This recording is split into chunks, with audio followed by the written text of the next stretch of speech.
Welcome back to the most audacious EMS podcast on planet Earth, the Paramedic AF Show. We are here to challenge, encourage, and sometimes hurt your feelings. This isn't for the weak, the woke, or the apathetic. This is a show for the ones who show up and give a damn, the bold and the brazen. So stand up, stay vigilant, and enjoy the show. Hi everybody, welcome back. Feels like it's been a while since we've done a full episode. I'm pretty sure it has been. It's been, oh yeah, because, because of the wedding. Wedding and shit. Speaking of which, surprise. We're married. But we've been married. We've been keeping a secret. Yeah, we've been keeping a secret. Mm-hmm. So, we legally got married last year. We won't say the time, but we got married last year. So, the whole time that you guys have known us on the podcast. Yes. We've been married. So, reason for that is, Kaylee and Declan, who've heard us talk about, will just suffice it to say that their sperm donor is a shitbag. Just to put it mildly. I was about to say, he's so not lying. So many stories. And, because I'm one who, as a rule, no, I don't, I believe in respecting, biological parents. Especially in, being in a stepfather figure. But there are also lines to that. And this crossed the line. He crossed the line. So, anyway, I wanted to adopt the kids from the get-go. And so we made the decision to get legally married and begin the legal process of terminating shitheads' rights and me adopting the kids. We got the coughs over here. Yeah. I'll mute that out for you guys. Keep going. Well, so, God, now you're getting, my throat's getting a little dry. He took it too deep tonight. It's okay. Anyway.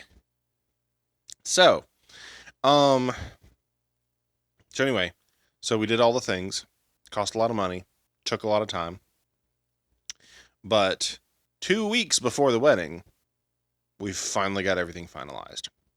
Literally by the skin of our teeth. I don't have to be the only one telling the story. You can tell stuff too. Oh, I know. I like listening to you talk. Can you say that again for the recording? I like listening to you talk, Linda. And you're sometimes right.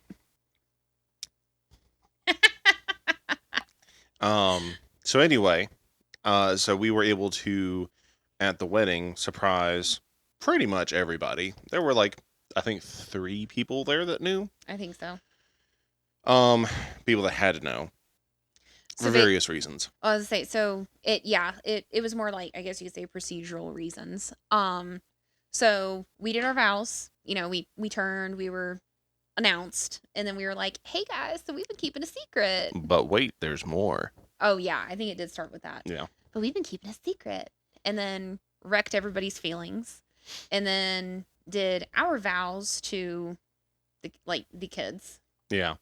And kids were a mix of surprised, happy, and mad. Yeah, Kaylee was pissed. Kaylee was mad. She turned around and looked at me. She goes, you literally just told me this morning that this was going to take months. And I was like, I did that on purpose. It did take months. You just were assuming that we were talking about getting married today. Yeah. It did take months. Oh, God, it took forever. Yeah. But I have to say, look, this man knows how to pick a ring. Look at this. Oh, no. There we go. It's so pretty. Get you a man that can pick jewelry. Which is funny because I don't really wear any. But this one. And then I married Daniel for a ring pop. I don't know if you guys know that story. I don't know if we've talked about that or not. I had told her forever ago. Yeah. When we were dating, that I don't even remember how the conversation came up, but I basically said that, I know you'd marry me if all I had was a ring pop. And so when I proposed to her, I proposed with a ring pop. And so she just had to make it even. You should have known it was going to come back around. So she literally whipped. She got a dress that had pockets. It listen, the best decision of my freaking life. It had pockets. Mhm. So and I was thinking, oh, okay, cool. Pockets. She can put her phone in there or whatever. Nope. It whips out a ring pop right in the middle of her vows to me. And all but throws it at him. Yeah. So anyway, Sorry, we sidestepped. So that's our exciting news, and you guys can now be in on the secret that's now no longer a secret. We're married. we've been holding that in like a fart.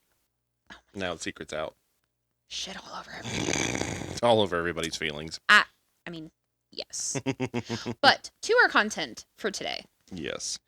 So it has been a very eventful 2 weeks. 2 weeks, and Yeah, it's been 2 weeks. yeah, and I mean, and like we've talked about before, you've seen stuff that we've put out on our personal pages about some stuff locally that's happening.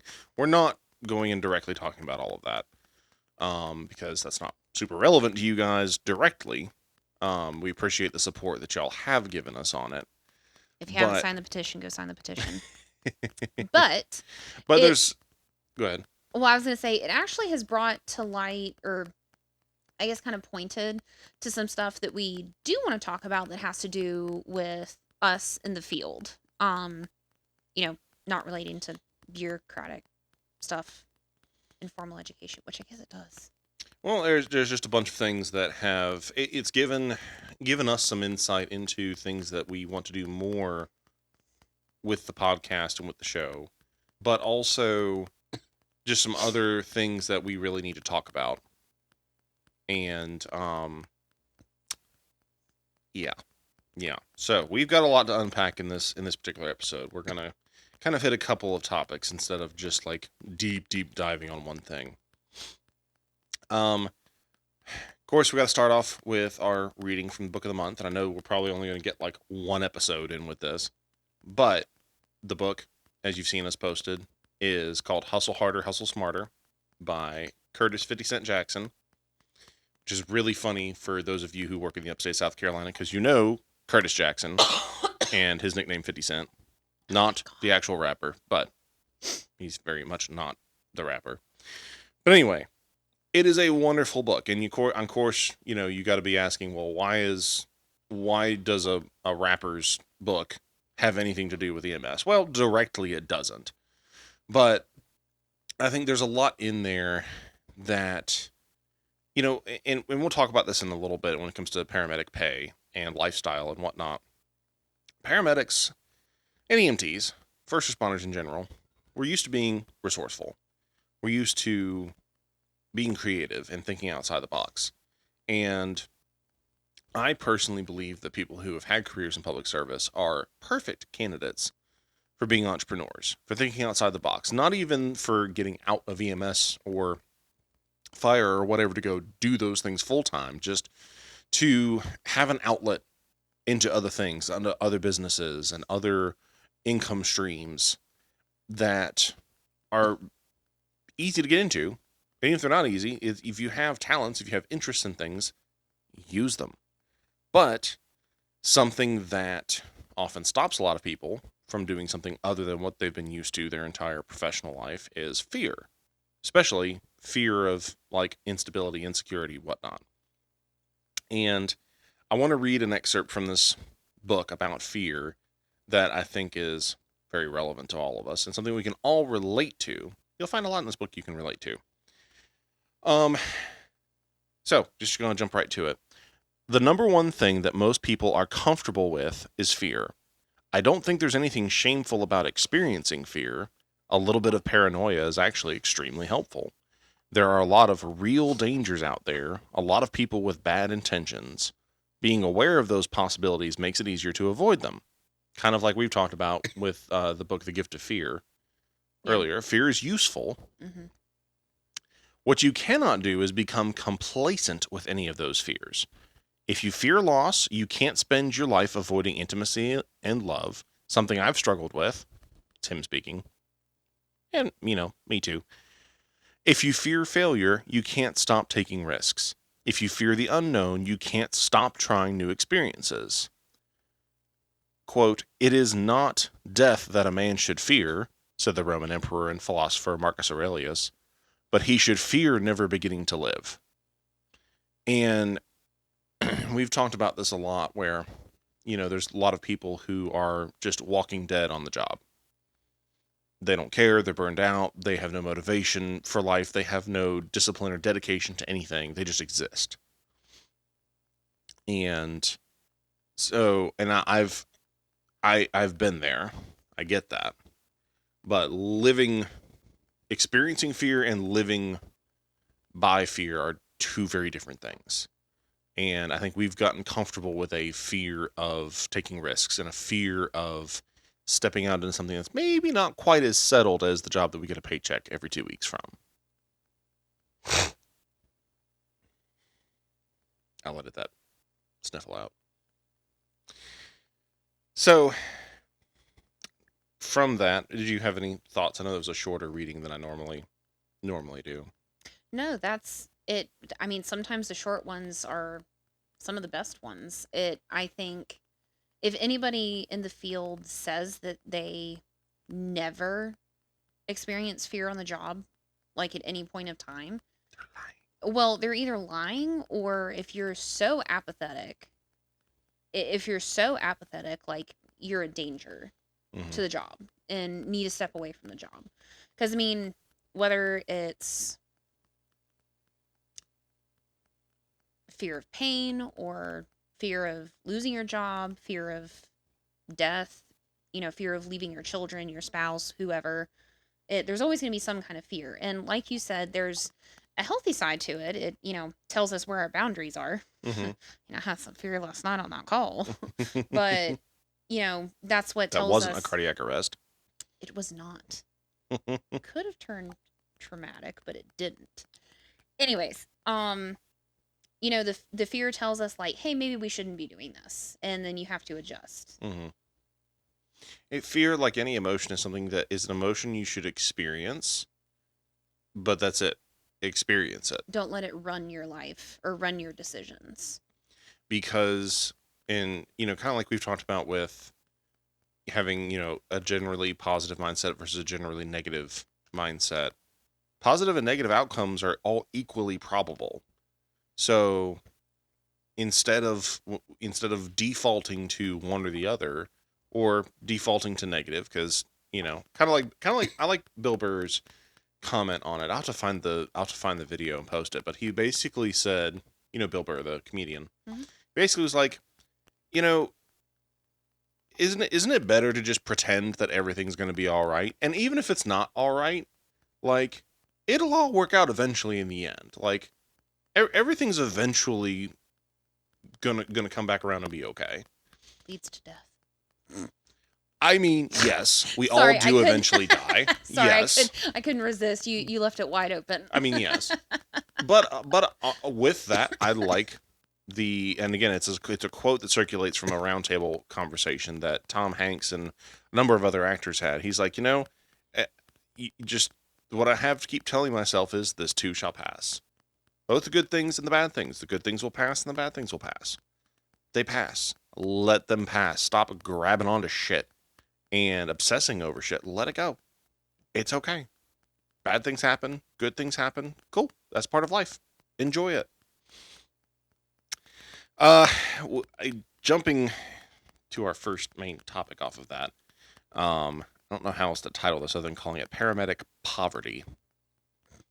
And we've talked about, I did a shift short a long time ago about the business of EMS. Oh wow, that was a while ago. God, I know. Like, that was like pre-tooth surgery. Like, that was immediate. That was the I think the last one I did before my tooth surgery. He was a miserable fuck during after the tooth surgery. Yeah, that was pretty. I mean, I was miserable before, and I was really miserable after. But still think waiting for your glasses was worse. Yeah, it was. It was kind of like waiting for the power to come back on. Anyway, pay's an issue. Pay's a big issue in EMS. I have made more in my EMS career than I make now. But I've never made a lot. I have made more before than I make right now. Oh, okay. You Yes. scrambled my brain there for a minute. I was trying to find it. I did a Kamala word salad. Well, no, at least the sentence was intelligible. Anyway, um, Oh my god. someone else's words, not mine. Yeah. We Um, we have made more at other jobs than we do now. We actually took a pay cut. yeah, I mean, an hourly pay cut. yeah, I mean, we can say that collective. We took an hourly pay cut for the current jobs, but we also chose our current jobs for, I guess you could say, culture, environment, and schedule that's more Hmm. conducive to our family currently. Yeah, not that our previous, employer slash employers were bad, just seasons of life, Hmm. and certain things are higher priority than others. Well, and honestly, I think the highest drive has been scheduling. Yeah.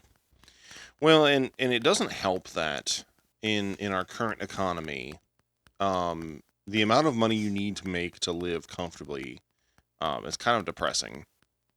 There was an article that USA Today put out back end of September, so not that long ago. Hmm. They said that the average salary required to live comfortably in the US is, are you ready? $68,499 after taxes. So your net needs to be over 68,000. Most of us aren't even close to that with our gross. You figure someone who's netting 68,000, they were probably grossing close to 100K. Yeah, I was about to say because I think it's on average is about 20 grand ish in taxes. Oh no, it's worse. I mean, Really? overall percentage of taxes is creeping up. I mean, yes. Between taxes and benefits and all of the things, you're losing anywhere from 30 to 40% of your check at least. At least. Ouch. Yeah, it hurts. And then you throw in overtime and it just makes it worse. Guess what? Now, Guess what that means? Time what? to start selling some handprints. Well, and what's funny, so they say that, kind of median average salary is 68,499. They say that it's nearly $10,000 higher than the average salary currently is. I mean, yeah. And you got to figure we're all in EMS usually making less than that for the most part. Again, cost of living variation, but the general trend is we don't make shit. Well, I would say the general trend is we're probably about 20,000 at least below what we should be making for cost Yeah, of living cost of living. yeah, There we go. yeah. And I mean, I can't. I've only heard of like I think the only places that pay anywhere near enough are like Pacific Northwest, like that part of the country. Pretty much, unless you're like in one of the few services out there that actually pays really well, you're working multiple jobs. Hmm. You are. I mean, it is. We work multiple jobs. Too many jobs. Um, Some of that is for connections and benefits, though. it is. It is. It's not purely for the money. However, we do still have to work. Hmm. So it's not like we have the option to not work. Um, Well, and something that I think has kind of come to light the past couple weeks, and along with a couple of our points, I personally feel like part of the problem is degrees are not mandatory, at least for paramedics. mhm, And I know we all hate being compared to nursing, but here's the thing. I honestly couldn't even tell you how many years ago, but years and years and years ago, nursing was not even an associate's degree. And then nurses unionized, they got the degree, they started getting better pay. mhm, Now, a lot of hospitals will take an associate's degree nurse, but they will pay for you to go get your BSN mhm, because they want not just the clinical side of nursing, but also the management side of nursing. mhm. Because I've heard from, I can't tell you how many people, and please correct me if I'm wrong, but I've heard from a lot of people that literally the difference between an associate's degree, an ADN, and a BSN is literally like the more clerical, like Mm-hmm. management side of things. The You're not, extra classes. yeah, you're not learning how to be a nurse. You've already gotten that. But I've also heard that in nursing school, they're not teaching you how to be a nurse. They're teaching you how to take the NCLEX, and you don't learn how to be a nurse until you get your first job. Which, I mean, I would say is generally speaking, I've always heard that about EMS training too, is you're taught, okay, yes, or you're taught real world stuff, but in general, you're taught to pass the test.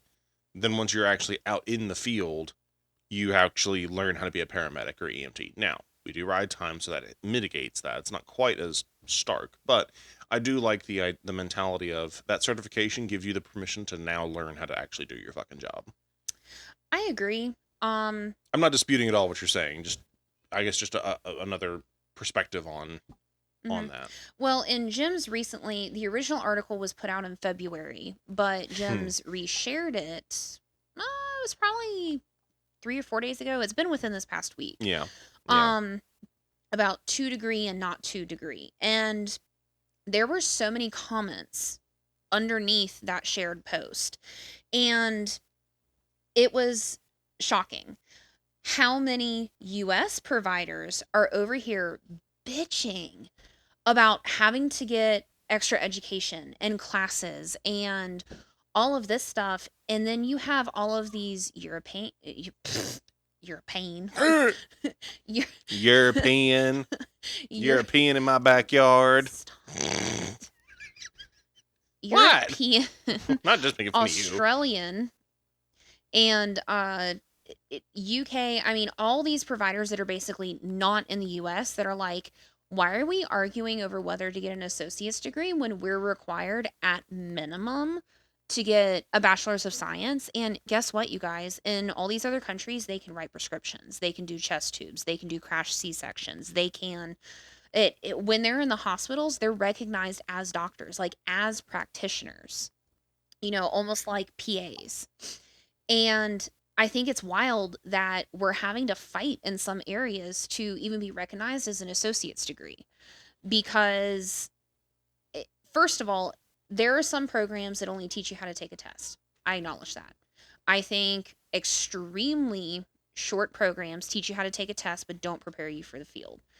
And then there are some programs that do take like 3 semesters to teach you how to do medicine, how to assess a patient, how to do all the things, and then take the last semester to teach you how to take a test.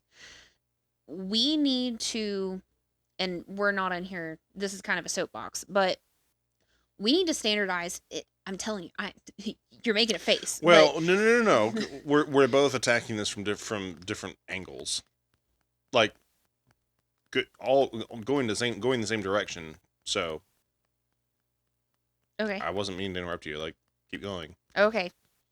Your face said, eh. No, no. We need to have a better standard of education, which I know a lot of places are like, oh, we teach the national registry. Okay, maybe so, but we need to have more like community colleges and academies that are not like agency specific to the agency that's like teaching their protocols and you have to be a paramedic at their service. We should be teaching extremely broadly. We should also be encouraging degrees. Because let's think about it. Yeah, you think it's absolutely so stupid that you have to take certain math classes, probability and statistics, all the rest of it. Well, what happens if your pump dies and you need to do, med math? Uh public speaking. I almost said public service. Public speaking. Hmm. Sure, you may be able to, bullshit with your friend and like do this and that, but like are you able to have meetings with higher ups and be able to conduct yourself well? I know we cuss a lot on this podcast and we're goofy and all the Oh rest of it, no! right? But God damn it! She called us out. when Fuck! oh my god. But when absolutely necessary, are you and I able to conduct ourselves in a very professional manner and Hmm. speak and get people's attention? Hmm. Yes. And stuff like that is not just how you speak, but also your body language. Granted, I'm over here, jazz handing it. But we are taught in public speaking how our body language matters, how to Hmm. prepare speeches, how to, do all of the things. So the additional classes are just as important. And we're never going to be taken seriously until we commit to a standard of education, higher education, degrees. Well, and this just highlights the fact that as an industry, we're fucking lazy. Yes. because we haven't fought for this shit. And instead we fight it tooth and I don't need all that. Okay, but you might down the road. And like you were saying, there's other agencies across the world that are doing far more advanced medicine than we are. As paramedics, they're consistently doing far more advanced, invasive, intense medicine than we are. And we're over here whining and bitching because we have to take a full A&P class. Oh my fucking God. It's like part of your job. It's not like we're saying you need to take woodworking. Like, it's related to your job. And when you talk about pay, it's we do this thing with self-victimizing. We make ourselves out to be these boo-hoo, poor me, what the fuck ever, somebody needs to come save me, without actually doing the work to make things better. And it can be doing the work to further your education, to push for higher education standards. It can be, hey, you know what? I'm tired of making shit pay. I want to go do something else, or I want to have something else on the side that I do. Listen, if 11-year-olds can make millions on YouTube, you can probably do something remotely interesting that other people will pay you to do, or pay to watch you to do. There's okay, are you familiar with mukbang? Do you know what mukbang is? Oh, yes, I All know right, what it's literally where you that's just watch people eat. that's not what I was laughing. What? People will pay to watch you do stuff. Oh, I mean, yes, they do that too. We're not encouraging porn. No, but Yeah, the point being, the whole if mukbang thing, I'm just... But that's the thing. If people will pay to watch you eat food, what the fuck? You're telling me you were telling me that you can't find something more interesting than eating to do to generate some money.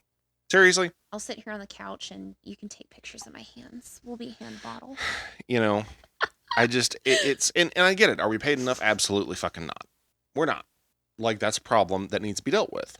Well, until we're done with the infighting and can standardize education like nursing did. Nursing was treated just as shitty as EMS was years and years ago. They unionized, and guess what? Now they're making pretty decent money. Well, in America is a place of equal opportunity, not guaranteed outcome. So unless you take advantage of the opportunities, the hustlers are the people that are going to get them from you. Nurses figured it out. Nurses were fucking smart, and they hustled, and they got their shit the way they wanted it. And now, do they still have problems? Absolutely, they do. Well, everyone's going to. Absolutely. I'm not saying this is an idea. But the people that stick together, like who all saw on the East Coast at all the... I don't know the name of them. The port people. The people that work the ports. Literally, there's like the dock workers or something. The dock workers. They stuck together. They boycotted. They rioted for fair and equal pay. No, they didn't riot. Or no, they didn't riot. Oh, no, they didn't riot. They protested. That's the word I was looking for, protested. No, it's not even protest. It's strike. There we go. They went on strike. There we go. I knew the word was somewhere in there. They went on strike for fair and equal pay. Now, no, I'm not saying all of us need to band together and say fuck EMS and, we're not running calls and blah, blah, blah. But the point is, if we're all able to get together, work together, standardize education, work on getting higher education, push for fair pay, just like the nurses did, I think it's completely doable. But as long as we have all this dick measuring and good old boy system and shift wars, and Daniel mentioned it, but I just have to throw out there. If you're going to a quote unquote paramedic academy and you think you get over it, and if you think that a 2-week A&P class is sufficient, you're fucking stupid and you don't belong in this field. I do not trust anybody that only takes 2 weeks of A&P to cut open a patient's throat and know the anatomy, know the pathophysiology, know what they're doing when they're giving medication. There is a reason you should be taking full A&P. And guess what? If you've taken it 3 times and you can't fucking pass, guess what? Maybe you don't belong as a paramedic. We should be raising the barriers to entry, not making them lower. I think we should be doing interviews on people, even to get into EMT. Absolutely. Absolutely. You want to talk about, I don't care if a service or even a school, I mean, really anywhere, says that they have 100% pass rate on their national registry. Okay, but what is your attrition rate? Mm-hmm. Because if your class started with, let's just say 30. If your class started with 30, but then you end up losing 22 people and you only graduate 8, sure, those 8 people that pass may have all passed national registry the first time through, but your attrition percentage sucks butt. You Mm-hmm. need to fix something. You got me on a tangent, Daniel. We were talking about pay. it but I mean, pay and education go hand in hand, because what is, especially in healthcare, I mean, what are we really paying for? I mean, healthcare is a business. Mm-hmm. They're gonna, it is all about education. And if you're going to give paramedics and EMTs, it's not just about paramedics, but if you're going to give us the skills and the scope of practice in the field, 911 or interfacility, especially with critical care, but not give us the pay, okay, so are we going to say nurses don't need a degree? Are we going to say that doctors can practice with lesser education? Like, why do you need a bachelor's before you can go to med school? Why not just an associate's degree? Mm-hmm. Well, and there's so many ways to make income that even agencies could be pursuing. Other ways, other income streams, other ways to monetize what you do as an agency and services you offer the community. But we suck at PR so bad. We're like afraid of engaging the community other than call us for emergencies. No shit. We got that. We really did, I swear. But we get stuck in this cycle of, oh, we can't do this, we can't do that, we can't do this, we can't do that. Whether it's agencies saying, well, there's nothing I can do, can't get you any more money anywhere, anyhow, nothing, or whether it's you're stuck in a vicious cycle because you don't get paid enough, which I get, Mm-hmm. and inflation sucks, all the things. But if you take the time and energy that you're spending on trying to convince yourself and other people why you can't do something, you take that time and energy and instead focus on what you can do. Again, whether it's in your personal life, whether it's the agency that you were overseeing in some way, shape, or form, doesn't matter. Stop being a victim. Start being resourceful. Start thinking outside the box. And it takes time. It's not like you can just, snap your fingers and boom, you've got a $100,000 a year job on the side. No, shit takes time. We've been working on projects collectively for at least 3 years. Oh yeah, I mean the software company that I've been working on for. It's been 3 years. Yeah, it's been a solid 3 years, and it was expected to take a couple months. Shit happens, but that's where most people give up. Mm-hmm. And I think that's why people hate on successful people so much. It's not because the successful people necessarily did anything wrong. It's because those people are a testament that you fucking gave up. Well, not and just you stopped fucking trying. Well, I think what's irritating is with successful people, usually I don't want to say losers, but like the people that don't try, they're like, "Oh, well, you got lucky." It's like, no, there ain't nothing lucky about it. yeah, you and I have not gotten lucky. We have, how many hours have we committed to? I mean, we talked about this project for how long before we started it in January, and then it still took what, 8+ months before we went to video. I mean, everything takes time, and like, this seems so easy, but there's a lot of work. It's not. Yeah, I was about to say there's so much work behind it. A lot. I mean, we do a lot of reading and all the rest of it, but that's on top of juggling all the other projects and jobs and part-time jobs and full-time jobs. Yeah, like it's 8:20 at night right now, and we're squeezing in an hour-long episode. Oh my god, it's so late. I know. We're old. Sorry, 8 o'clock is late for us. Also, we're normally like winding down for bed right now. I also got screwed last night, but Yeah. But just and I could go off on this tangent for a while, but point being, yes, I understand. Pay sucks. Pay's awful. We don't get paid enough. Probably never will. But you definitely never will if you don't try and do something about it. And again, and your kids are watching you. All of the people that use their kids as an excuse for not doing shit. I'm sorry. I don't have patience for it. I fucking don't. Figure it out, because your kids are watching you. So do you want your kids to imitate you? Well, your kids are going to imitate you no matter what. So what do you want them to imitate? Do what you want them to imitate. I feel like that's a whole other soapbox that we can get on. We've Oh, we've we've mentioned it previously because it goes into relationships and work ethic and don't food and diet and don't exercise. don't perpetuate relationship and generational trauma. Mm-hmm. We'll save that for another episode where we partially hurt feelings. So something that has come up the past 2 weeks, in the things we've been dealing with locally, is the EMS Agenda 2050, which I had no knowledge of up until this. Like, it completely surprised me in a good way. In a good way. Can you elaborate a little bit as far as just where it came from, what it is, like conceptually what this is? So We'll post a link for it too. well, there's a short version and a long version. We'll post the like the long form, like the whole document. It's big. So it's like 68 pages, I think, or is it 58? But I mean, it's long. It's a lot to read.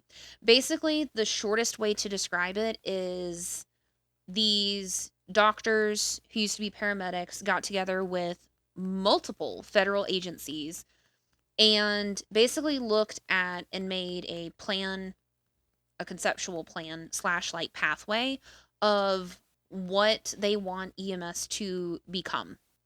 And the goal is to have it done by 2050.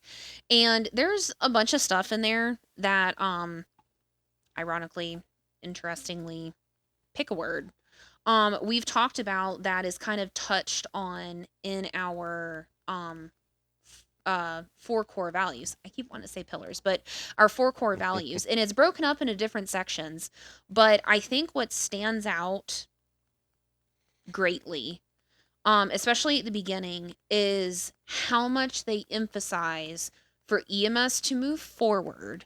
Paramedics, forward. EMS, paramedics in particular need to have degrees. Like, straight the fuck up, that's in the document. I mean, it is discussed.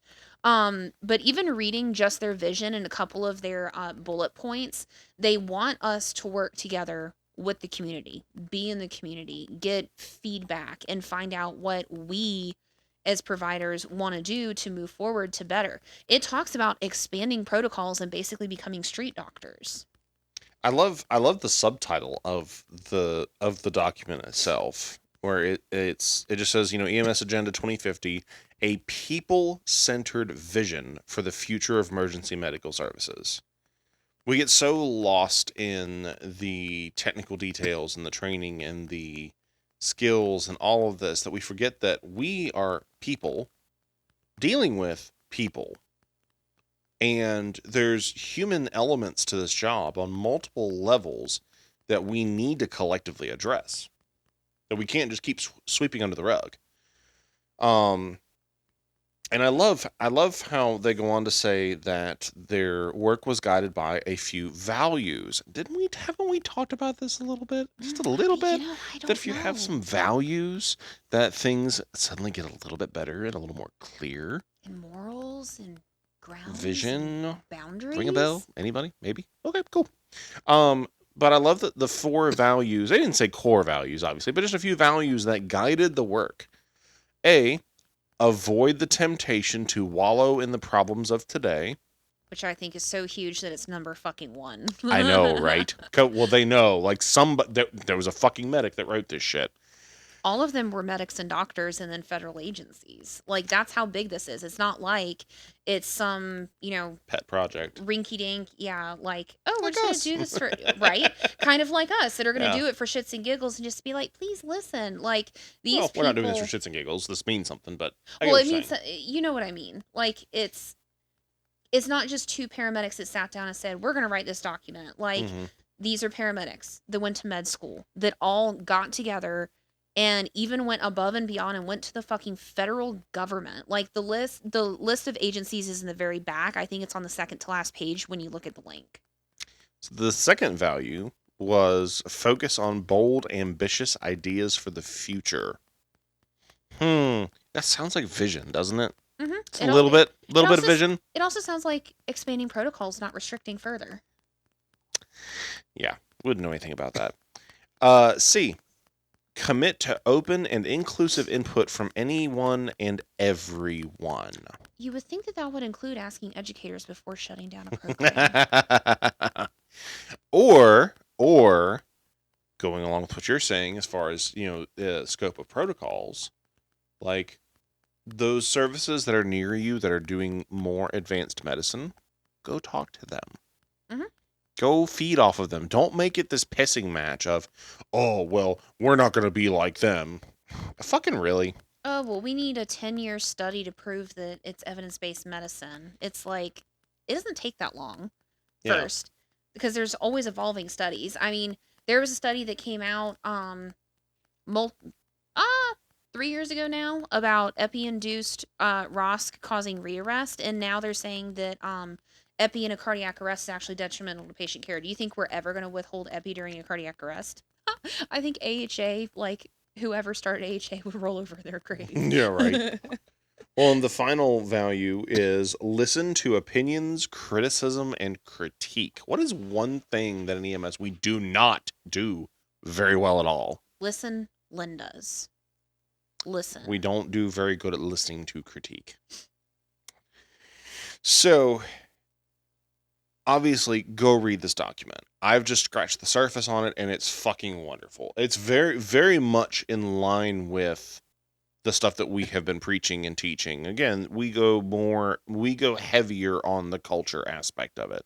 This is still generally focused on, like, imagine if you took, I would say, what, clinical discipline and rigorous accountability.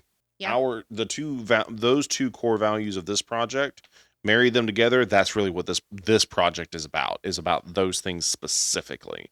But it touches on some other stuff too, and wellness of mental health and physical wellness of providers and all of that as well. So, Well, and I know you just said that our project, like, it kind of goes along with this, but it's about culture. They may not have recognized culture. I'm not sure. There's mhm, some sections of the document that I haven't read. Um, but I mean, culture is a huge problem, mhm, along with pay. But not working together and respecting the fact that we need to work forward instead of mhm, backwards is a problem.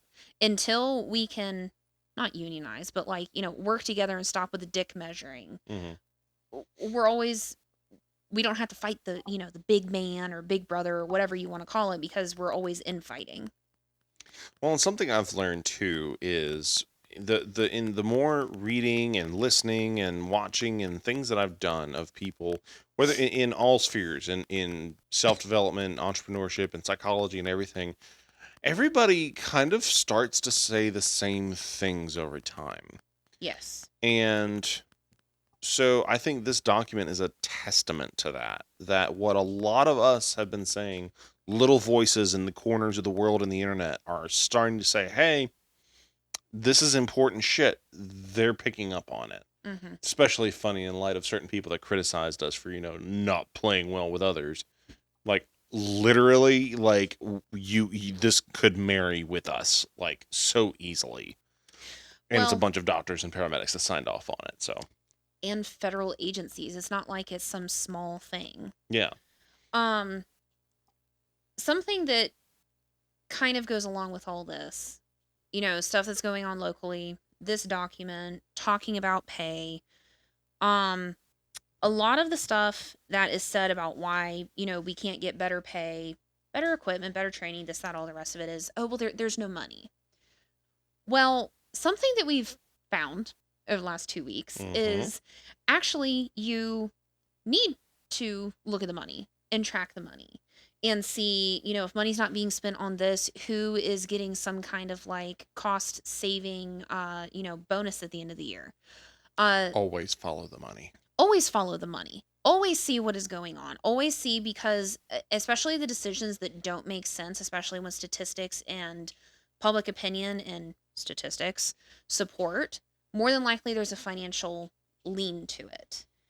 And something that one of my good friends actually said today, she actually pointed out, if something doesn't make sense while you're following the money, look and see who's coming up for election, re-election, who are the donors, because especially if it's a county run service, like who's working on pay, you know, certain people may be donating to certain people and rerouting money that's not coming directly to us. Mm-hmm. How often have we heard that EMS agencies are, what is it called, in the red, that we cost money to Mm-hmm. run? But how efficiently have they changed billing and everything else? That shouldn't be. We should at least be, I would think, I'm not a financial person, but just the way billing goes, we should be breaking closer to even than deeply in the red.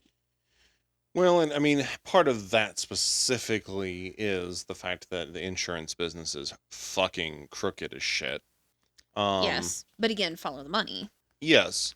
Also, with that, and that kind of leads into our final topic, is see, even when we talk about different things, they're all related. Um, Sorry. hello. Hi. Hello. Excuse me. Um, Don't mind me. I swear, if you start tearing at those curtains, we're gonna have problems, Miss Bitch. Um, but why do we have what's a reason that we have so many people calling 911 is the public is not educated properly on what EMS is, what public service is there for. And so that causes a lot of problems with people calling when they shouldn't. And we're not supposed to tell them no because that's liability. But we do need to have proper education. Okay, so, and I'm trying to think the right way to word this. So when you have administrators of an organization don't want you to tell people that they can't call because of liability, but that starts to affect their patient care and what they expect you to do. They expect you to treat every single interaction as a legitimate emergency, and that is simply not true. Not saying you disrespect people. You should always be a professional, but that doesn't mean you need to treat every single thing as an emergency. But as a whole, as we've been seeing a lot, the reason that the public doesn't care about EMS a lot is they don't know what the difference is between us and the fire department. Well, I can't tell you how many people, even leaders in certain organizations, who don't know the difference between an EMT and a paramedic. Mm-hmm. They don't understand the scope of practice. Well, and if the president of a community college can't tell the difference, then how should we expect most of the general public to know? Mm-hmm. I mean, for real. Like, if someone who is at least allegedly educated doesn't know the difference, what about the folks that are just your regular Joes going about life that maybe interact with EMS once in their entire life? We don't properly educate them on who we are, what we do, all of it. Well, and something we've also seen the past 2 weeks, and I'm sure you're going to be shocked, the news doesn't tell the whole story. Oh, no. And yeah, like, it's definitely, follow the money, see, who's. Which is often why the news doesn't tell most of the story. Agreed. But we have seen, the news doesn't tell the whole story. Some are better than others. You're going to have that in any profession. Some are better than others, but the news doesn't tell the whole story. And a lot of laymen, community folks, whatever you want to call them, take the news as law. So then when you bring up something that is a concern for the community, whether it's education, whether it's pay, whether it's understaffing, they listen to, if the news is saying, hey, we found a solution, it's like, okay, well, us and EMS may know that this is not an accurate solution, but the community is going to be behind the news and the, whatever, I say agency, not like EMS agency, but like whatever the entity. Yeah, whatever entity has made the news and take it as law. So then when us as providers try and speak up, they're like, oh, well, that doesn't make sense because the news said this. But if we are able to reach out more that is not news dependent, we would have to do some research, but just the fire departments do wonderful with community outreach, and EMS just doesn't. Even the fire departments do stuff. And I know certain EMS agencies are trying to do like you have like Christmas shop with the cop, they have like the EMS equivalent, but we need to do more than just once a year. Well, and it's not just that we communicate with them, but how we communicate with them, Hmm. because people don't give a shit about facts. They really don't. Well, especially if they're ugly, they don't want to. They'd rather remain ignorant. But either way, they don't give a shit about the facts. They give a shit about a story, Yeah. because, and it's not that you have to fabricate a story, but you need to communicate the facts in a way that people can both intellectually and emotionally connect with. And because I was speaking with an individual who is over a state uh, education body in here in South Carolina, and he brought up the fact very bluntly that he's like, people just aren't going to care. This doesn't. It matters to this matters to you and to a particular niche of people, myself included. But in the grand scheme of the world, most people don't care about this because it doesn't impact their lives directly in an obvious way. Hmm. And we have gotten so used to burying our head under the sand of liability that we're afraid to speak out to the general public in any way, whether it's a positive way or in a hey, you really need to stop doing this kind of way. We just don't do it. I was about to say, I mean, how many times have we heard over the past few weeks that people are scared to speak out because they're afraid of losing their jobs or getting Oh, fired? oh my. And the biggest thing is if you're not speaking ill, you're just speaking fact. Mm-hmm. It shouldn't be a problem. I mean, the fact may not Oh, be the facts hurt feelings. yeah, I mean, facts hurt feelings. It may not be the prettiest thing in the world, but like we need to have more open. I mean, how many times have we heard that agencies, not even necessarily EMS agencies, but like just businesses as a whole, you can get in trouble for talking about your hourly pay. It's Mm-hmm. like I don't think you understand. Like I have a right to, communicate. Freedom of speech, bitches. Well, yes, freedom of speech. Um, I don't know. Oh, I have a very, very big problem with these motherfuckers that will threaten people's jobs just for being seen and being having an opinion that they vocalize. Like if you're worried about people like shining a bad light on you, how about you not do sketchy shit? Hmm. Number one. Number two, stop being so fucking petty. Like, do you really want a workforce of people that are obeying you, who are simply doing it because they're afraid of losing their job, not because they actually respect you? There's a difference, and this is something I'm still trying to wrap my head around, the difference between force versus power. Hmm. You can have someone who has a lot of force that can basically beat people into submission. Someone who has power, or an entity that has power, that's a little deeper and can still have negative consequences, but it's not as it's there's typically more substance to them. There's a reason they have that power. There's a reason that they're I mean, you can go back and look at various American presidents, men who had power in this country because people actually liked them, respected them. They saw them as someone who was formidable and respectable versus people who had a lot of force. And you can go look at other countries or look at Hitler because people like to throw that term around a lot these days. Hitler had a lot of force. He could make you do whatever. Didn't have any real power over people. I mean, kind of did, but in a very sadistic, awful way. But Well, and he ended up not getting loyalty. no, And no, that's the other thing. Force does not buy you loyalty. Power often will. hmm.